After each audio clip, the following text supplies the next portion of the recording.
We are the Onocoffee channel, right? And so we do this live stream where we talk about coffee most Monday through Fridays.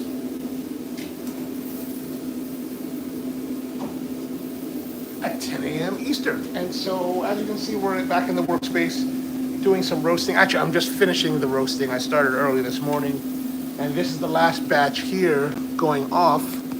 I was roasting today decaf. This is decaf coffee, and this particular decaf is from Colombia. It's the Valle de Cauca. It's what they call a sugar cane processed decaf. Mom, good morning to you. Kent, good evening to you, or afternoon. And there's a little bit of a. You always have to keep your eyes open for these beans that may have been over roasted, right? We're gonna get rid of that. Okay, good. So today's roast went pretty well. As you can see, this is kind of a nice medium roast here. Like I said, this is the Valle de Cauca from Colombia. Their sugarcane process, which means it's ethyl acetate processing. Keone, aloha to you. And what ethyl acetate is basically with the sugarcane process, they are taking the sugarcane, or when they press the cane and get the juice out of it, they will then separate part of that and then withdraw the ethyl acetate out of that. So they're extracting ethyl acetate out of the sugarcane juice, and then using the ethyl acetate as the medium in which they soak the beans, and that will remove the caffeine, separate the caffeine from the beans, and then they re-dry the beans and then sell them. Basically, you've got, while I don't have a sample of the mint. Well, I got one. I think there's one. Oh no, not anymore. I've already used all the beans, so I don't have any samples to show you. But the actual beans in their green state actually looks not too far from this condition, because the processing, the heating, and the processing of decaffeination really structurally damages the beans, right? Like you're really just beating the heck out of them. So they look, when you're first starting to roast decaf. Oh, let me pull these out of here. When you first start to roast decaf as a roaster,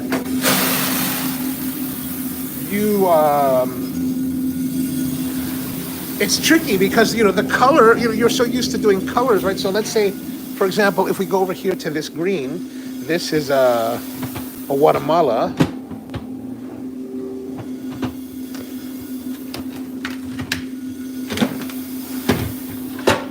So if we look at this green, this is fairly green, right? Nice kind of, not quite jade, but kind of like a light jade color. And this is nicely processed, washed coffee. So fairly decent, I mean, this is kind of what you want to see. This is what we're used to seeing. So when you learn how to roast coffee like this, and then you start doing decaf, which ends up looking like this in its green state, your ability to differentiate between what is just basically not quite roasted to actually finished and properly roasted gets to be a little bit difficult. And so, it's not unusual for newer roasters to struggle with that a little bit, because, it is really, it is kind of tricky. It is tricky. I gotta dig out. Kent says the best decaf, is the best decaf process when it comes to taste in the final product. And I think there's a lot of value there, but you know what, honestly, and this is something, and I don't know if Kent, that you were able to join in that James Hoffman thing. My understanding was James had this event where he got he got one coffee and then had it decaffeination processed in a variety of ways, so that and then he could let people taste it. I don't know if you were able to participate in that. I did not, but I think that's an interesting way to try the different coffees. Peter says, can't see the chat yesterday. Oh really? Oh man. I wonder if the process, because sometimes I have to say, normally if I do a stream remotely like this, I'm using this vertical format. And I don't normally have to go into the settings manually to save the chat, because I like to preserve the chat. But maybe with the horizontal setting, I have to make sure that I go and modify that. Okay, so I'll try to remember that for future ones. So Kent and Hayabusa also participate. So I think in that case, that gives a lot greater insight. And so, because you're using the same coffees, like I've had a lot of coffees that are with the different processes of the world, and I tend to favor methylene chloride.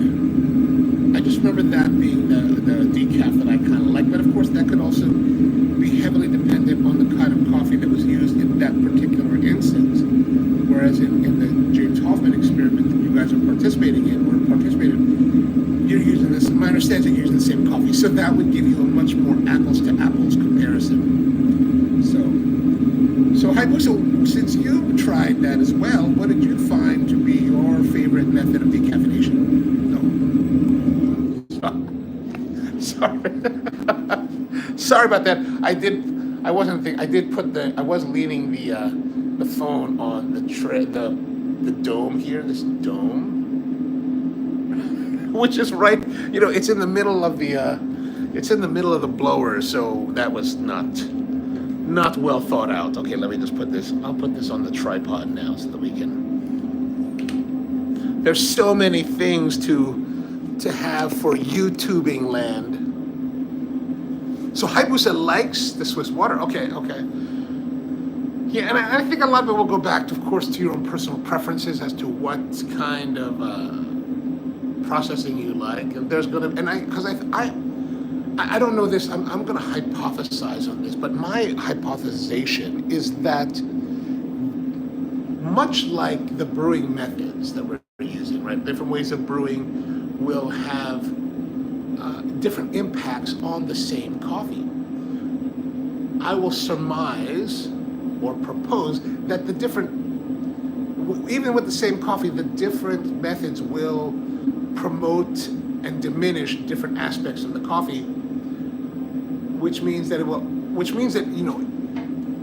there may be characteristics that are of that processing that your palate prefers over others. And I think that may be what could be the case. Peter says, I prefer decaf nowadays, but it's a few dollars more expensive. Ah, yes.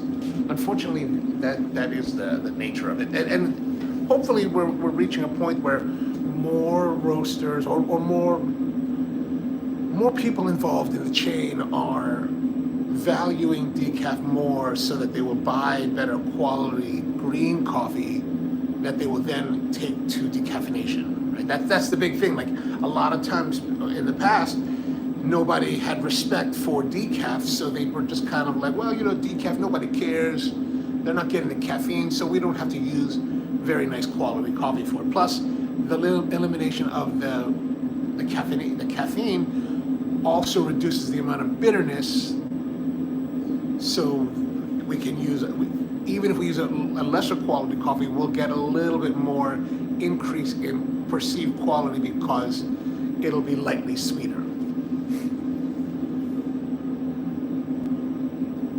Hayabusa says, I still have some leftovers, so this weekend I'm going to see if the flavor. Oh, yeah, that would be very interesting to know.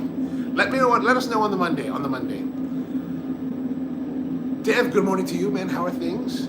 Getting everything ready, I imagine. Kent says, CO2 process is also good, but Swiss water always adds a strange taste. Huh. That's interesting, especially when they always talk about it's supposed to be the cleanest of them all. Do you also find a similar taint in the taste if you use the Mexican water process decaf? Because my understanding is that Mexican water and Swiss water are very, very similar. Very, very similar. Good morning, Paige. How are you? We're at the roasting space, but I'm finished roasting for the day. And I'm just waiting for the machine to cool down, and then it's time to go do some packaging. So yeah. Yes, the same with okay. The same with Mexican water. Oh, that's interesting. That is interesting. But hopefully, like I said, hopefully we'll have more better quality coffees being used for decaffeination in the future. That would be very, very, very nice. What else do we need to? If you have questions about roasting, I can tell you about, since we're at the roaster. Like maybe I give you a little bit of a tour of the roaster here so you can see. So this is the Gießen W6A. So 6 kilos. Ideally, 6 kilos is what, 2.2 pounds per kilo. So 13 pounds, 14 pounds. Is that right? 13.2 pounds. Is that supposed to be the maximum? I hadn't really thought about it, but if it is, I'm kind of overdriving the machine, right? So today I was running 15 pound batches, so that is I guess that is definitely over the rated capacity of the machine, but it does have a good amount of oomph because we're able to pump almost 7 column inches of water for gas pressure, which is quite a bit, and we're still able to roast the coffee with the right parameters in the right amount of time, right? So we're still hitting those kind of general hallmark or road markers of, getting yellowing around 4 minutes, and then hitting the first crack right around 9-10 minutes, and then finishing out 11-12 minutes, right? So still within a good parameter. So not bad. I'm kind of surprised. But as you can see here, like just some of the features on the machine, it's a fairly simple design. Like you've got, and my understanding is that the Gießen guys are basing this a lot off of the old Probats, the old cast iron Probats. So cast iron front plate. I don't think the body is cast iron, but cast iron drum, and got this like the old school Probats that just got this big weight on the door to keep it closed. We fashioned a white oak handle just to do this, just to shove it in there and keep it open. Because I like to regulate the temperature of the drum, or of the air temperature in there, by opening and closing the door. So sometimes I'll leave the door open to help bring the temperature down while not necessarily having to change the flame setting. So sometimes just leave this flame setting running, and instead I just open the door, and that bleeds out a lot of energy. So the ambient temperature inside the drum goes down, while the drum, if you want to let it run, it's still heating, right? And so I think that's an easier way to work. And plus I can also manipulate the temperature a little bit before we add the coffee in, right? Now, like I said, we are running it at I guess technically over capacity. So this will hold 12 pounds. This hopper here will 12 pounds of green, no problem. At 15 pounds of green, it's right on it's really at the brim. I really have to pour it in the dead center of the funnel in order to pile it up. So if I do too far to a side, it will pile up and maybe a little bit will fall out. So gotta be a bit careful of that.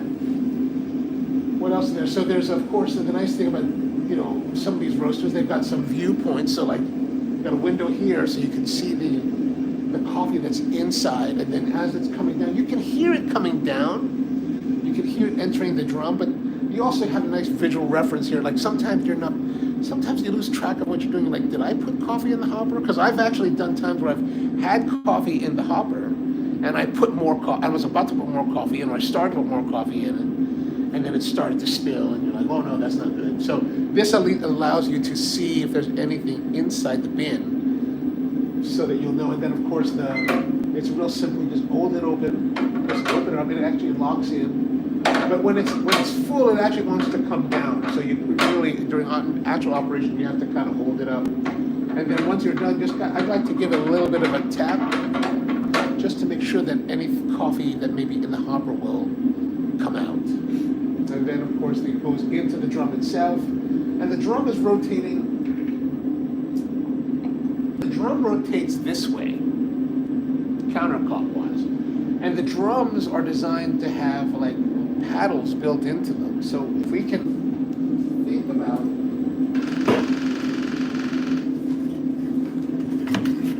if you imagine that this is the drum and it's rotating counterclockwise, there's actually like welded into the side, there's like these paddles, these kind of like in a washing machine, like old school washing machines or dryers. Think of old school dryers, right?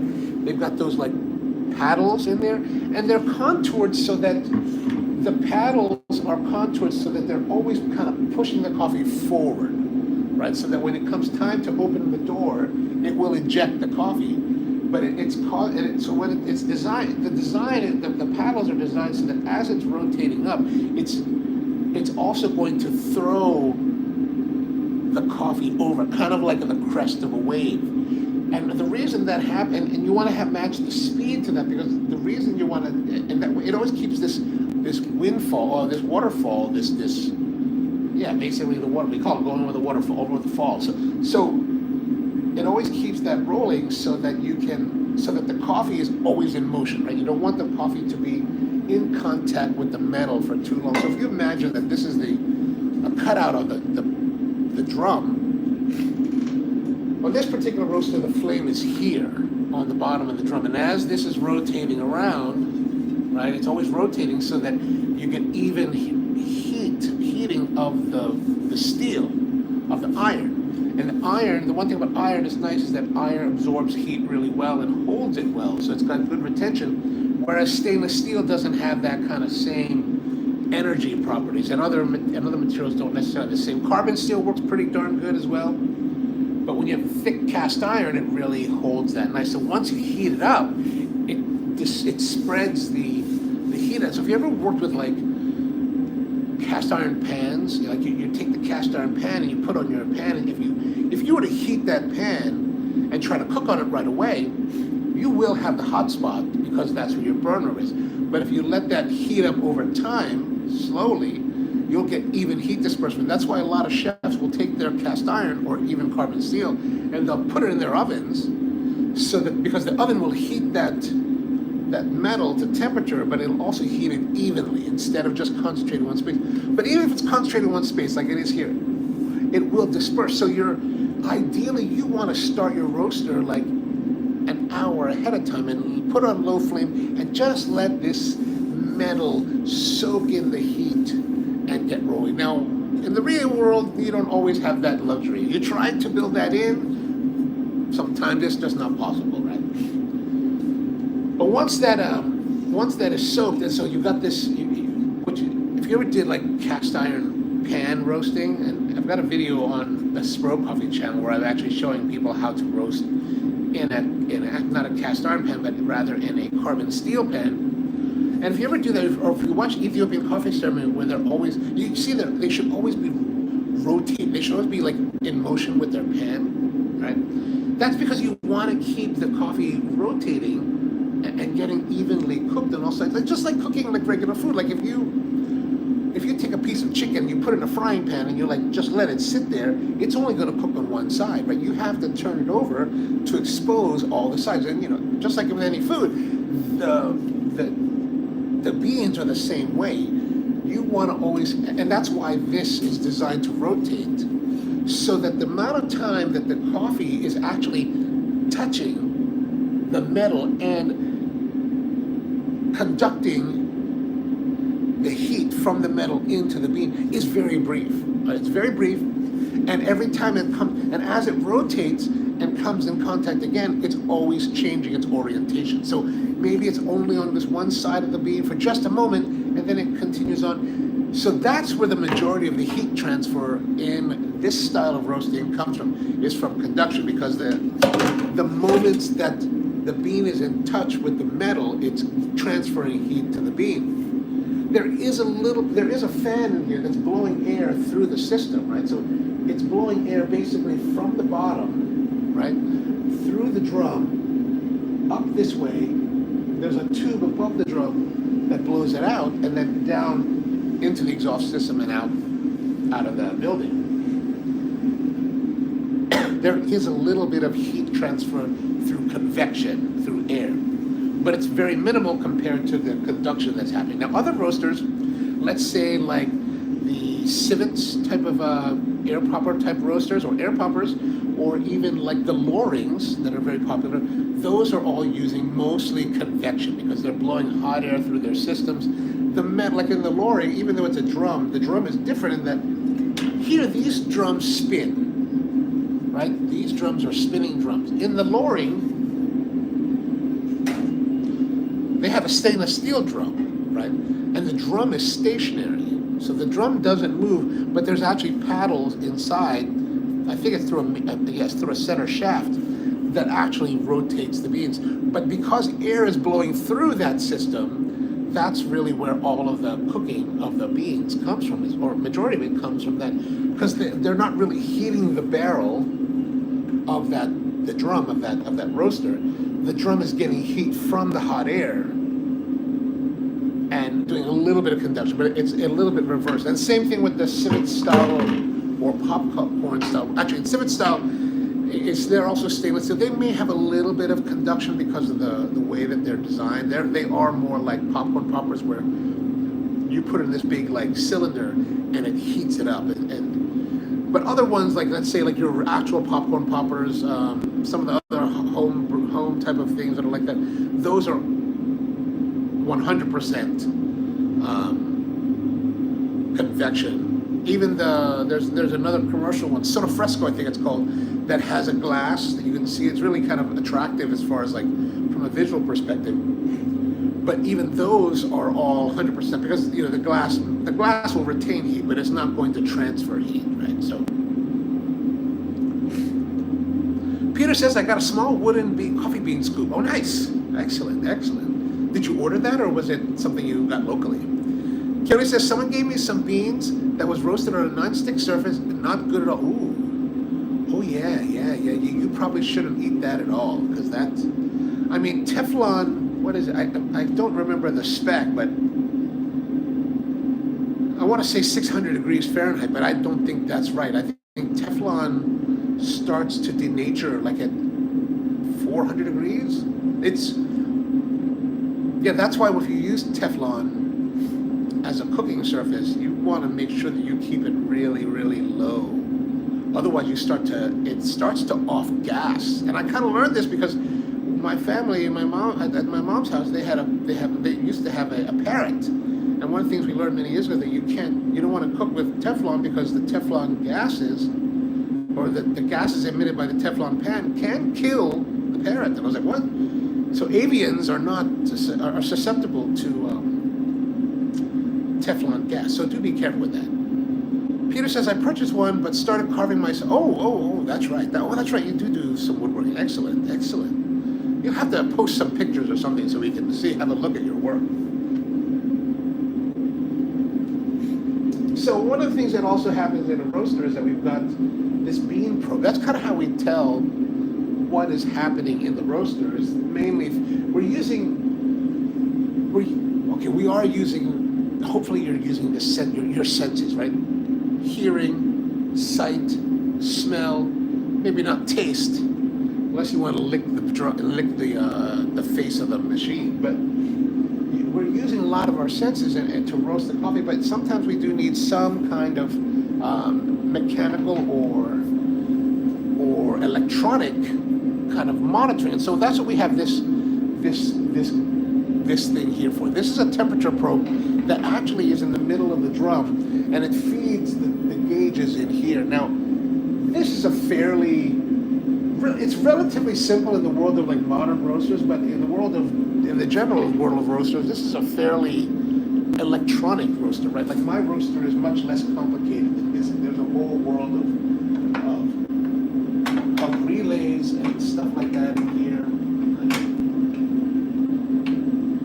This will probably turn off the machine.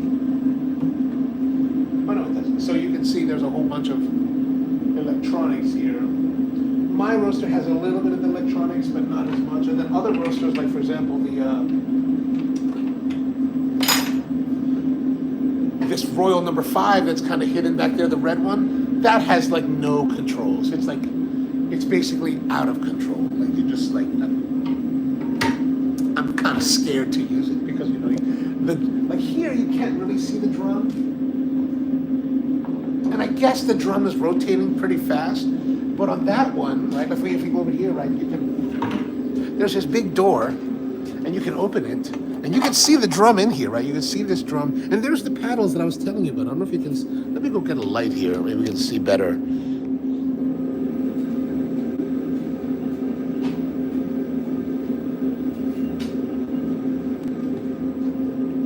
Let me see if I can orient you guys in a way that, okay, I'll take it off. Okay, so if we look inside,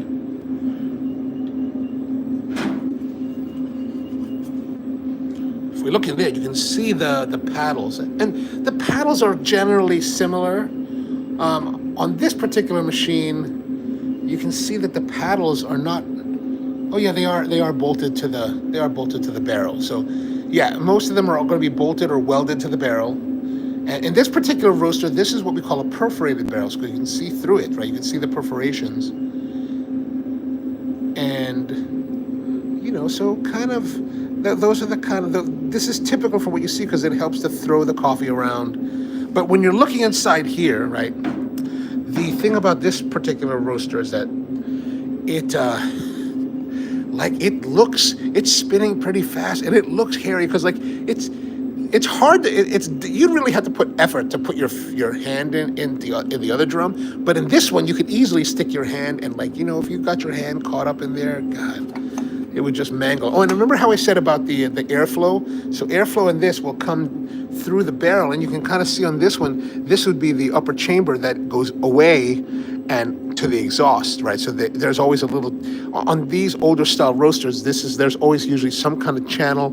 Sometimes you see a tube that's sitting there, and so those are the things that you'll find in a roaster, and that's the general basic design features of the roaster that haven't really changed in, you know, well over 100 years.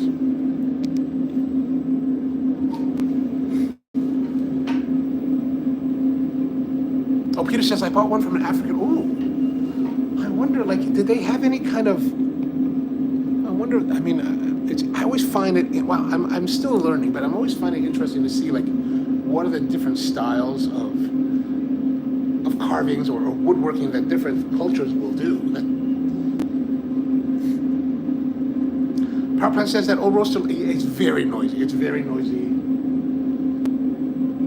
I think it's rather unpleasant to you. I haven't used it much. I'll have to use it more. I've only used it like a couple times, but I don't really want to. I don't really use it because, you know, I don't want to change. I feel like the perforations will change the flavor of the coffee,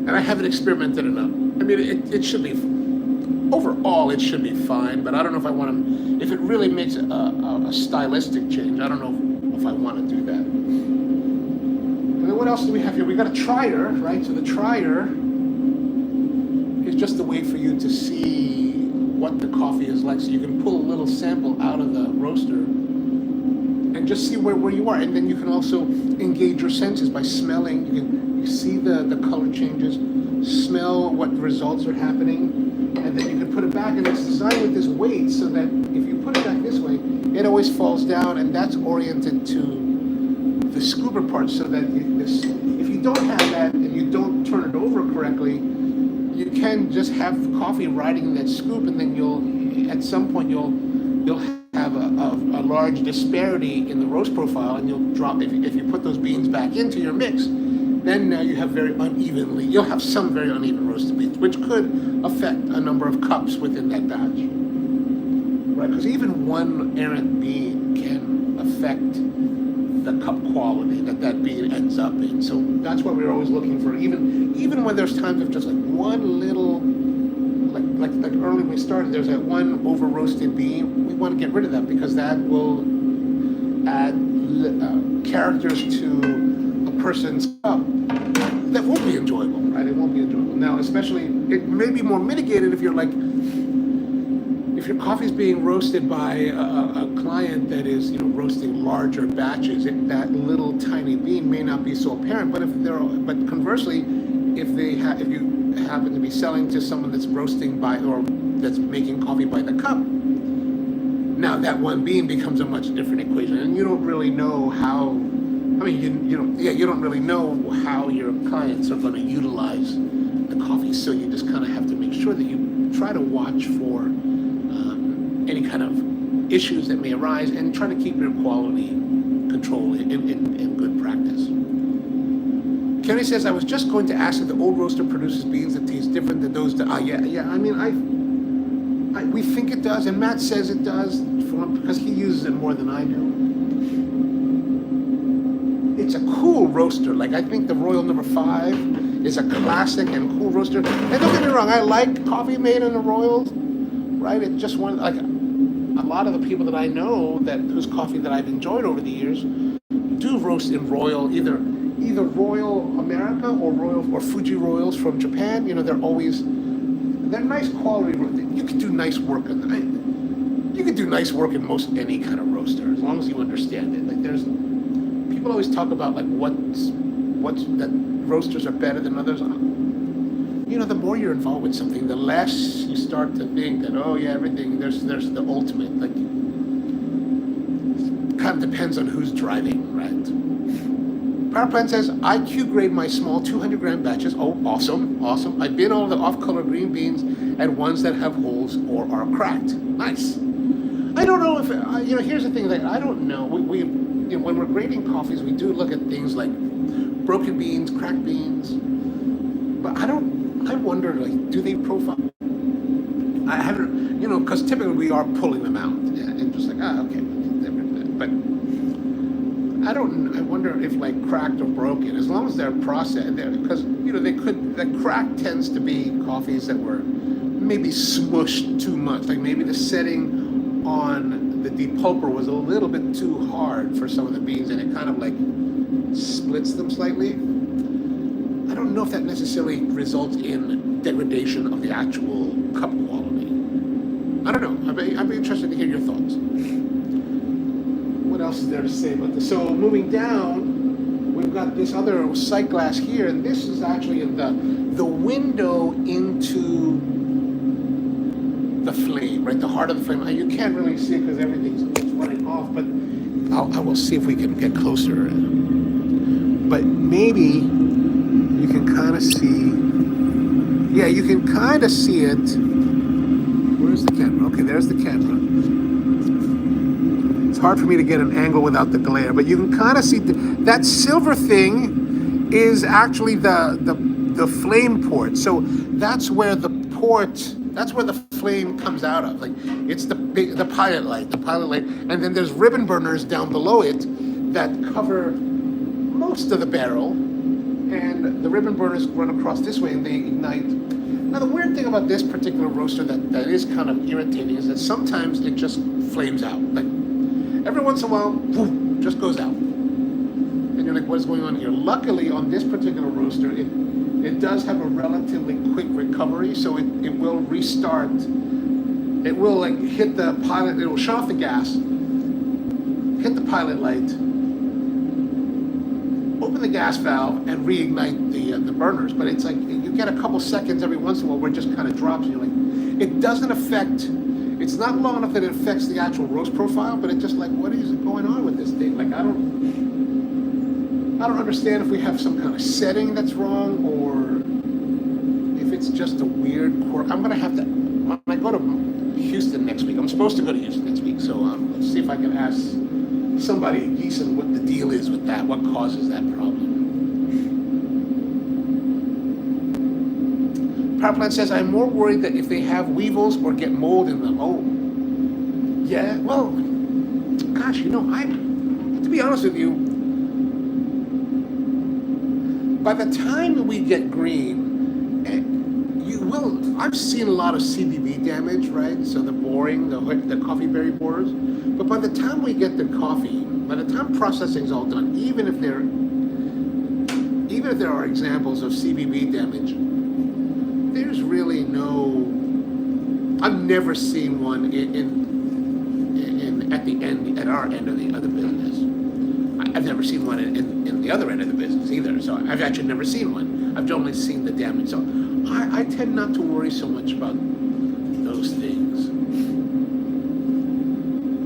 Peter says fluid bed roasters are some. Oh, that's true. That's true. That's. I mean, Michael Sivitz came out with that what? 30 years ago. And the world of coffee roasting, 30 years is very. Oh no, it got to be more than 30 years ago, right? 40 years ago, because. But in the world of coffee roasting, that's still very, very new. Peter says, I do too. I also get rid of the blonde beans after roast. Yeah. You want to get rid of the blonde beans. You want to get rid of like beans that are like dramatically off color. Blonding beans tend to be, they have less density to them, so they weren't as well formed. Peter says, unripe fruits, the seeds don't get the sugars developed. Ah, yes. Okay. Gotcha.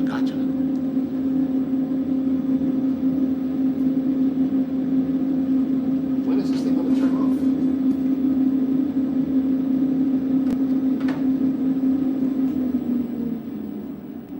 I think we're good, right?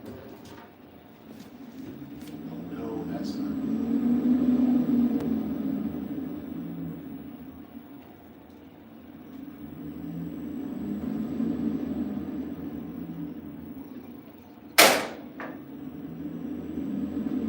Oh, it's still pretty warm.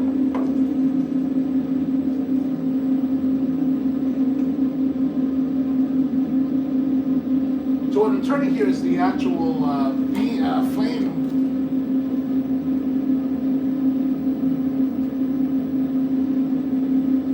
Is the flame control. There's a little knob here on the side for flame control, and this is where you actually adjust how much flame you're giving, and then that's in coordination with this gauge here called the magnahelic. The magnahelic measures column inches of water. And this is how we look at how much gas we're giving to it, right? So a lot of times if you're just using normal batches, like let's say like 11, in this particular roaster, let's say my typical batch would be 11 pounds, I'll probably run around a 5.5. As we go lower in batch size, then you just kind of go commensurate down. And then for these larger batch size, I'll drive it all the way to 6.5. I drive it all the way as it possibly will go, so. But it's fairly simple to use. Actually, I really like the magnahelic more than other measurements. And then we've got a control panel here. There is the basic temperature gauge. So we've got temperature, so it shows us air, beans. These are controls, so you can set different settings. This is your master switch, basically turns on the heat, right? This one is a timer that I don't really know how to use that. This is the cooling tray, so if I press this, the cooling tray comes on. And then this is a cyclone switch, but this doesn't have a cyclone attached to it, so we don't have to worry about that. And so fairly simple controls. There are other types of systems that are much more, fancy and high-tech. Theoretically, this has the ability to connect to a computerized like graphing system, so you can have like this whole like computer, like you see in all the fancy roaster places. They got all the computer screens. Like my other roaster had that, all fancy looking. You don't really need that. All you really need is some graph paper and some pencil, and just kind of plot your own way through it. I did that for many, many years.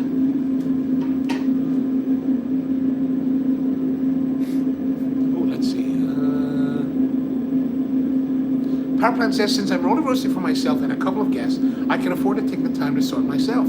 If I was roasting kilos at a time, yeah, if you're roasting kilos at a time, it's a little bit more efficient to try to find suppliers who have already done a lot of that quality control for you, so you don't have and that's typically what I've been doing over the years. Like, I don't really have to worry about a lot of the issues that perhaps you might have to deal with, because we try to buy stuff that's already been pre-sorted and cleaned out, just because it's so much easier, right? Just so much more easier.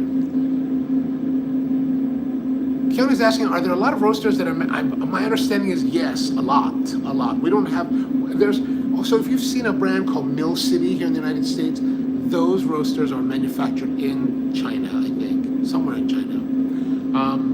But there's a billion people out there, so they definitely have a lot, and there's a big coffee growing world there. So there's undoubtedly a whole world of like Chinese-made equipment, and the Chinese make everything. I don't know if you saw that this past 24 hours or so, but evidently, like, I guess the Chinese are pissed off enough that they're like, you know what, we're just gonna get our social media people to like show you where your Louis Vuitton and all this stuff is made, because if we're not gonna be able to ship it to the United States, we're just gonna blow up the whole industry. I was like, nice.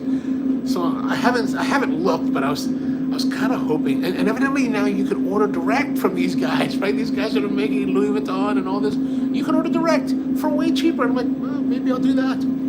But really, I'm hoping, I have to go look, but I really would like to find Goyard. If Goyard is actually doing this manufacturing in China thing, and they're gonna send to me Goyard for cheap, even at 145%, I bet it's gonna be still cheaper than going to a Goyard boutique and buying it, right? And waiting in line. That's just ridiculous. Well, I'm not gonna wait in line for that. Peter says some house roasters, cafes sort out their beans too. Some do. Crazy people. And we do you'll do it to a certain extent, but to do everything is quite an undertaking. And I don't know if you really save anything by doing that. Like if you were to like save a few cents per pound, having it less sorted in origin, and then to sort it here, like if you buy the big, like, what's it called? Soveda, the big, like, let's say color or laser sorters. I mean, I guess if you're at a scale, that you'd have to be at a scale, I think, for that to be more effective. Power Plant says you can use color source at commercial level, but they cost like $38K or $3 to $8K. Is that cheap? Actually, that seems fairly cheap. I was thinking they cost like more like 100, but I've never really looked too heavily on them. Peter says, Keone, have you been to the China Trade Fair? Oh, plenty. Yes. Time to go check it out. And I suspect that in Asia, they should be fairly available. Like here in America, there's a few companies that have been shipping here. I wonder, that makes me wonder, I do wonder, like, the companies that have been shipping to the United States with Chinese-made roasters, as well as a company like Mill City, I wonder how this is gonna, I have to go look at Mill City's website to see what they say about this. Dev says, I'm surprised the roaster didn't completely cool to the safe temperature. It does, but evidently it's not. It's only still at 134 degrees. It will shut down. Like I normally don't hang out while the roaster, to wait for the roaster. You just walk away and it turns off. Jody says that, Peter, I haven't been to those, but been to a few coffee fairs here in Thailand. Really big and very popular. There are quite a few roasting machines, both for home and commercial, but no origins. I mean, I think that most everything is made in China. I mean, they've got quality manufacturing, or I should say they have manufacturing commensurate to the level that you're willing to spend, right? Like, and here in the United States, people always talk about, Chinese made stuff is really low quality, but that's because, you're dealing with American capitalists that want to buy as cheap as possible and sell it for the cheapest amount, and consumers that want to buy cheap and shop at Walmart. So you can't have high quality and low prices. It doesn't go together. So, but I've seen a lot of products from China that are actually well done. I mean, for example, there's a great, like here, for example, right? On Matt's workstation, we've got Chinese-made, let's just grab this one. Chinese-made needle nose pliers. I don't know why you bought another pair, you just bought another pair. So these are Icon needle nose pliers made for Harbor Freight's Icon brand. If we look at their packaging, manufactured in Taiwan. So manufactured in Taiwan.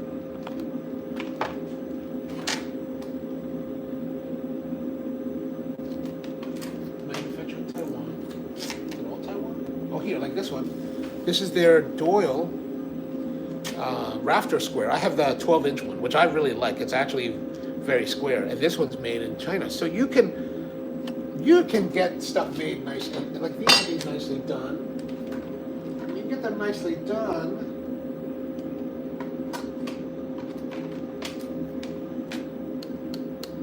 And they're comparable to like Knipex. And a lot cheaper. For example, let's say like this is the, I was trying to buy one for during the sale this past week, but I totally missed out. This is the Knipex pliers wrench, right?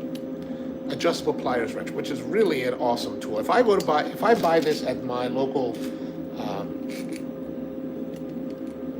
electrics warehouse, meaning where I go buy electric supplies like conduit and boxes like that, this costs about $50. If I buy the Icon version, normal price is like 40. I think it's more like $60. It's like $40. And these Icon are supposed to be comparable to the quality of Snap-on. So you can get nicely made products without, if you're willing to pay for it. I would like to get a pair of these for myself, though. Knipex is quite nice.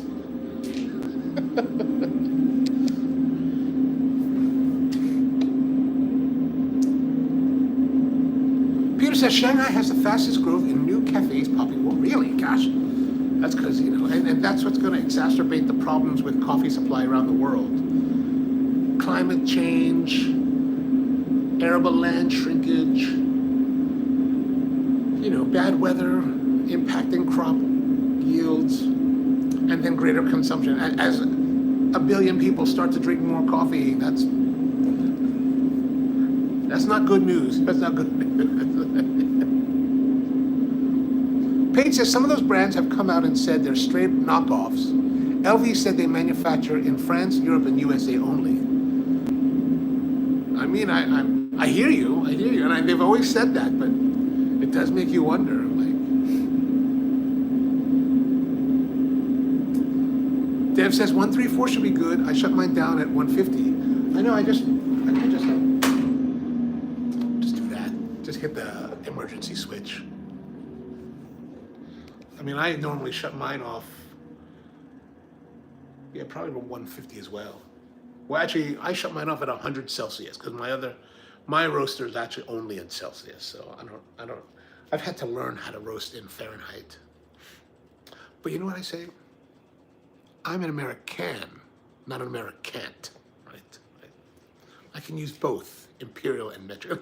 And I don't notice this in other worlds, but like as I've been watching woodworking videos on YouTube, like there are some YouTubers out there that are like, they find that imperial is some kind of, I don't know, sense of patriotism or something. And they're like, I'm just like, well, what are you talking about, dude? Do you not get paid in dollars? Do you not count money in dollars? Dollars is all metric, man.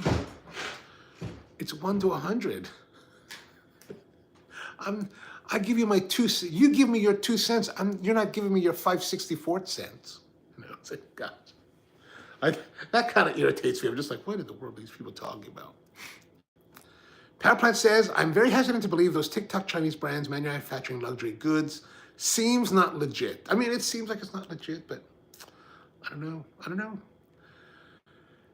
But the reality is, if you have a nice quality knockoff, who's gonna know? I don't think anyone's gonna know. Like if I had a nice quality Goyard knockoff, ain't nobody gonna tell the difference. But it's not, but as long as I delude myself enough to tell you that it's real, then does it really matter? Does it matter?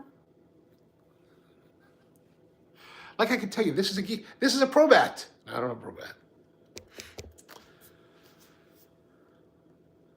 Peter says, I can't wait to go to Shanghai to check out the cafe scene. Oh, that sounds great. Let us know when you go. And Keone says, China is actually offering visa-free travel for U.S. citizens. Can stay there for 10 days with no tax purchases. $80 one way on Thai Airways on Chrome tip. Oh, is it 10? Or I thought they had Didn't they used to have a 15-day visa? Or 15-day, they used to have, no, I think you're right. They had I went there once on a 15-hour visa because I was flying through through Beijing capital on China Airways. And I heard about this 15-hour visa. So you just, visa-free entry for 15 hours. And so I had like a 6-hour layover. So I was like, I need to go check out Tiananmen Square. So I went and did that for like a couple hours. Just enough time to go to Tiananmen Square, get there. All right, let's go. Quite literally, I looked around, I took a selfie, I got back on the subway and went back to Capitol Airport. So that was my grand Beijing adventure. Enforcer saying hello from Iran. Assalamu alaikum, how are you doing? Or do you say that in Iran? Well, I know there's something equivalent in Farsi, but hello, good to have you. Great to be here. Peter says, Kioni, I'm hike up to Yunnan province versus, oh, if you go to Yunnan, let me know because I will put you in touch with a friend of mine that has a really wonderful person named Marty Pollock. He runs a company there called Torch Coffee. And if any of you ever go to Yunnan, look up Torch Coffee. Torch Coffee, they do great work. They do all kinds. They have cafe. They have education. They have. They work with farms, and I think they're growing some of their own coffees. Marty's really a great guy. I mean, he's actually from. Where's Marty from? Marty's originally from like the South, I think, the American South. You know, he somewhere was traveling, met a Chinese woman, and they got married. They fell in love. They got married. He speaks fluent Chinese. I'm just like, my God, dude, like, I need you to be my translator. He's always like, you just come out anytime you want to come. And I was like, I need to go out there. Like, I need to go. But you know, it's always so difficult to have enough time to go anywhere in the world. Like from here, for me, and here, Asia is so far away. It's literally the other side of the planet. So it takes for a long time to get there. It's a big monumental effort. It's not like you can go there for the weekend typically, right? So I want to go visit, I'm going to visit family and friends in Manila, and then go visit friends in Japan, and then I would like to see a friend in Korea, and maybe hit Thailand, and just the hits, typically the hits, but then there's no work. Then you're there for a month, and you're like, I haven't done anything. It's terrible. It's a terrible place. It's terrible.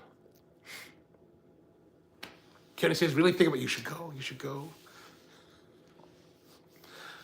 Peter says, say no to Americano is my slogan. I hear you. I hear you. I know people are upset. Yes, Torch Coffee. Torch Coffee. Exactly. All right, so time to get back to work. Now that the roast is all cooled down, I'm going to head out. But Power Plant says Seoul is really the best coffee. Yeah, my friend In-young has a new cafe, or a relatively new cafe called Gimisa in Seongsu. So if you have the chance to go to Seoul, go look her up. Go visit Gimisa and say hello to In-young. So yeah, all right. Well, time to rock and roll. Hope you guys have a wonderful day. We'll be back again tomorrow with another episode of the Coffee Q&A. So until then, oh yo.